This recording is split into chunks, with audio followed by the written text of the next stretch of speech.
Alrighty guys, so after you guys enjoyed the video, make sure to hit the description down below and check out the Innovation Yu-Gi-Oh! Amazon page for all of your Yu-Gi-Oh! Needs. Fest and Master Swag King, and today we're just gonna have a mini podcast slash video talking about Meta Sheep going on Yugitube and market watches. But before we get to the actual video, I want to say subscribe to both of these guys and subscribe to me if you're hearing on their channel. And that way we can all help each other out. So with that being said, without further ado, let's begin. So Master Swag King, what are your thoughts about playing meta, and why do you think that people are not meta sheep, and why do you think this term should just go away? The problem is like, okay, so meta sheet, there's nothing really, I've never saw that as a bad thing, as being a meta sheet. Because no one's ever really come up with an argument as to the reason why this is a bad thing. If someone wants to play competitively and spend their money toward a hobby that they like, I don't think that's actually a bad thing. The bad thing about it is, like, some people will take a deck card for card, not know anything about it, and not play test with it, and think that they're going to top a regional or YCS, which is obviously incorrect based on their perception of how the deck is going to work. But people have to understand that when you take a deck from someone, you have to kind of take your own spin on it, maybe play different stuff that they necessarily didn't play, because remember the event you're going to is different than what you're probably going to take the deck to. So if I'm going to a locals and there's a whole bunch of true Draco stuff there, I'm obviously going to side differently for that. Or if you go to like a regional where there's a bunch of spiral decks, or just using that as examples. The term is just made by people who can't afford meta decks. I was gonna be real. I definitely agree. It's made by the budget player who wants to play meta, but they can't. What do you think about this, Luke? You know, I think that if for every meta deck out there, every player that plays a meta deck doesn't play every card exactly to the T. They put their own little setup in it. So if you play Spirals, if you play Tricksters, even if you played Zoo, you always change a card or two up so you felt like it was more attuned to yourself. And I thought I was like everyone could drive a Ford, a Dodge Caliber, a Charger, and whatnot. But like it's you how you modify it. You put different rims on it, or you tint the windows, anything we want to do it. So I think that that setup for even though people are like, oh, you're a meta sheet, yeah, bro. But my thing is my own special thing. You know what I'm saying? Like it's my own. And I agree with you guys. I think people, I get it. I hear it a lot too. People get mad about, oh man, you're playing meta. If you weren't playing meta, yeah, it's like being in a fist fight. Man, if you didn't use your fist, I would have whipped your ass. Well, yeah, Right. yeah. Bare elbow brawl. You gave me time to warm up. I would have kicked your ass. Like, come on, bro. This is something that I want to say. You can't get mad at someone for dedicating their money and resources to something that they like. That's like getting mad at Chris for dedicating his resources to like his YouTube channel. Oh well, your channel only grew because you actually got a green screen. That's not an argument. That's not an argument. It makes no sense. It's like going to VStar Fest and be like, oh well, you only beat me because you bought all the Ultimate Machine Dukes and mine are super, so you drew them faster. That's not an argument. Yeah, in this You world, just can't get mad at someone for dedicating money to resources that they like. Oh, screw you for making money. You made money? Oh man, you're a jerk. exactly. What is that? I don't understand that, dude. I mean, but you also gotta say the same thing for like the rogue players who just think they're better than the meta players. They're like, oh my god, I played X deck first because and I know all the combos and I'm better than you, and you meta players are garbage, and it's just like, bruh, get real. Like, Whoa. just because you play rogue don't mean you're better than people. And I tell people this all the time, but they fail to listen, and then they get mad on seeing why they can't improve at the game. Majority of rogue players forget too. At one time, your deck was meta. You know what I'm saying? Like your deck was like the deck everyone played, and then you were playing another rogue deck. Going, man, fuck that motherfucker. The minute your deck, that deck went down, you're like, oh shit, you know what, boys? Inzektus is where it's at this meta. Zoo? Nah, man, Inzektus pop better, bro.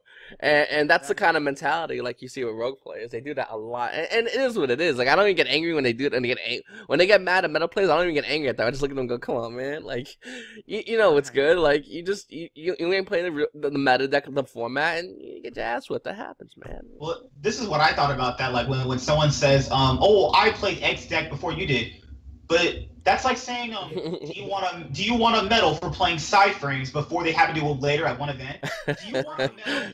Do you want a medal for playing Mars before you got It's do you want a prize? Do you want me to bow It's like it's like it's like it's kind of fucked up, but it's like me going to my dad and going, "Dad, I got my dick sucked." My dad goes, "Man, I got my dick sucked before you got your dick sucked." It's that Florida like, hey man, I fucked that girl. I fucked her before you though. And she gave me head. Shit, it's a race we did. It doesn't matter if you played X Deck before. The only benefit of that is that you have a little bit more experience. But your little bit of experience is going to get trumped by the guy that top 8 to regional or top 8 to YCS every single event. So in short terms, what you said doesn't mean anything. And the thing is, I respect players that play rogue decks. I really do. As much as, because I know there's someone watching right now that's a rogue player, and they're like, "Man, fuck you guys." I really do respect your decision to play what you play.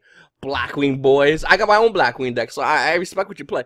But you know, when I play Blackwings and I fuck around with my buddies when we're testing, and I play a real deck and I play Blackwings, it's like I know I'm going into a fucking gunfight with like a stick, and I know the outcome, but I'm still gonna try to take you out. And when I lose, I'm gonna go, "Man, and here's why." It's just, you got me. I mean, your deck has 1,000 combos, and I had these 2 combos that I think I got off. I don't even, bro. If I did, it wouldn't matter. Like you're still gonna light my shit up. So people complaining about, "Oh, your deck is helmet. You only won because your deck doesn't allow you to use my graveyard because you're playing Dark Claw. You only won because you use Boojins and you play that one card that won't allow me to summon to the field. Oh, fuck you, man. You play that, strap on your helmet, you non-skilled faggot." And it's like, there's some truth to that, but at the same time, it's like, you know the game you're playing going into Yu-Gi-Oh! It's like, don't complain. Just quit if you don't like the game. I don't ever understand the whole helmet thing. The only reason why I think helmet came from was someone lost to Boojins and was like, "Oh, this deck's helmet. This deck's got no skills." Someone told that to someone and like, "Oh yeah, let's just call decks that only have one straightforward play helmet." Just because they're jealous that they lost to the decks. There was a meme going around with a kid with a helmet playing Boojins. Oh yeah, that's where I get the whole helmet thing. Dude, if you see, like, I can't get mad at people that play Cosmo or Buji, because let's say you're going to regional or YCS, right? It's easier to play a deck that does 2 things rather than a deck that does like 30 things. Like, I'm playing 9 rounds, I'm tired, I'm playing Yu-Gi-Oh! All day, I'm gonna play a deck that's simple. And that's not even a bad thing. So when people play helmet decks and they complain about people who play helmet decks, dude, I'm in 9 rounds, I'm playing Yu-Gi-Oh! Dude, I'm playing something simple, and I'm gonna win with something simple. You can play your 30-step combo deck. Cool.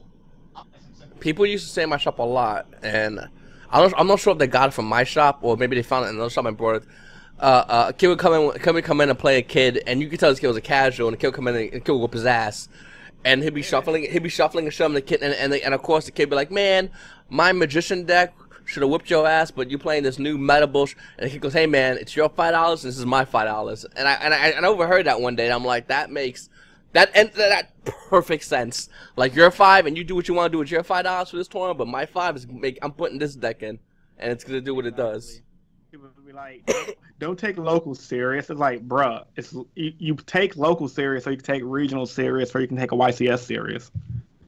Like, they don't get that. But it's like, why go to a tournament and waste your $5 if you're not playing serious? Like, most general areas have meta players there, and if you're going in thinking that you're not going to see that, that's just delusional. Bro, some people don't even like to go on a free tournament. My locals near me in games. I'm gonna shout them out because I like going to the locals.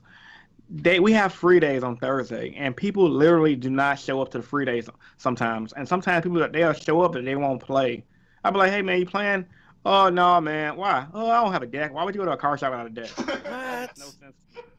And no offense to the person who said that, who might be listening, because he does watch my channel a lot, but it's like, it just don't make sense to me. Like, when I was a kid growing up, I'm going to the locals to play cards, see my friends, and go to fuck home. I'm not going to just sit around and lounge around.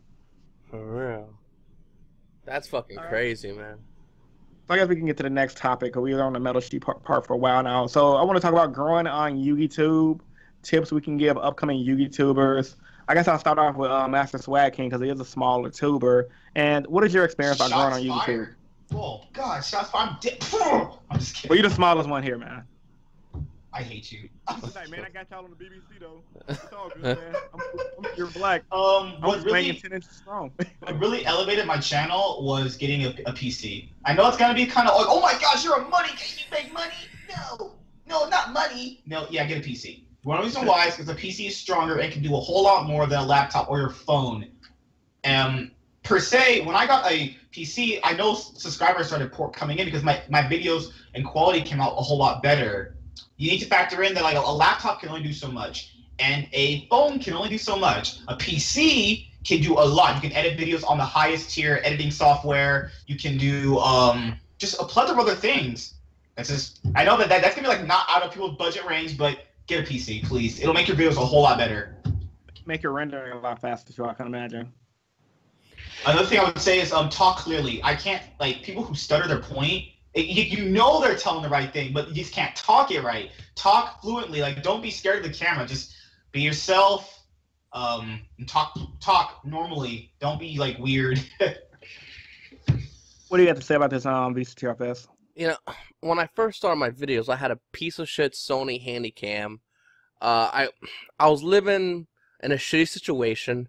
My girl worked, I worked. We paycheck to paycheck. You know how same shitty situation. I went my car one day with my shitty camera, made my first video, and then I went and I uploaded it on a bag of shit laptop. I don't even know how I got the laptop. It was and that evolved, you know, over time, and you know, I went from better camera to better camera to better quality.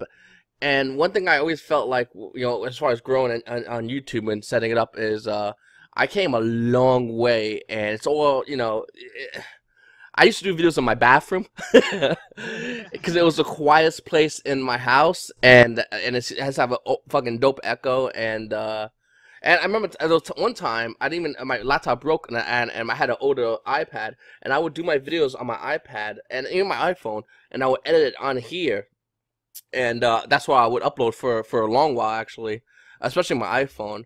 And you know, it's a transformation which you go through, and people don't see that. They only see the video that's for its content, but they don't understand the fact that there are times I would be done uploading my videos, bro, and I'd go fucking sleep where, you know, in a where I don't want to sleep. I'm living a life I don't want to live, and you know, you just progress, you know, it's life. I mean, it is what it is. You know, it's gonna be goal oriented as far as for life, and as far as your content, how you do your content. Just don't let it change the way you do your videos. Like, who was it I was talking to? I think I told my girl the other day about this. She was like, "You should get." I don't own. Besides my ring, I don't own any like jewelry, and I could buy a nice jewelry. My girl has, you know, I buy a nice jewelry every now and then. She goes, "Why don't you got any fucking? Why don't you got like a necklace, a little, you know, a little necklace, or why don't you get like a nice?" And I go, "You know what? I fucking hate that kind of shit. It doesn't feel right for me. It doesn't feel comfortable." But I don't know. I went off topic, but like, there's no wrong answers here. I know that I stay up late sometimes at night, and I'll be sitting there just watching a random video. Next thing I'll be like, you know what? And then my mind just goes this way. You know, it is what it is. Like me personally, growing on YouTube has been drastic. Like I started off, unlike Master Swag King, I started off on my cell phone, crappy cell phone, probably record 2 megapixels, whatever. It was like really choppy.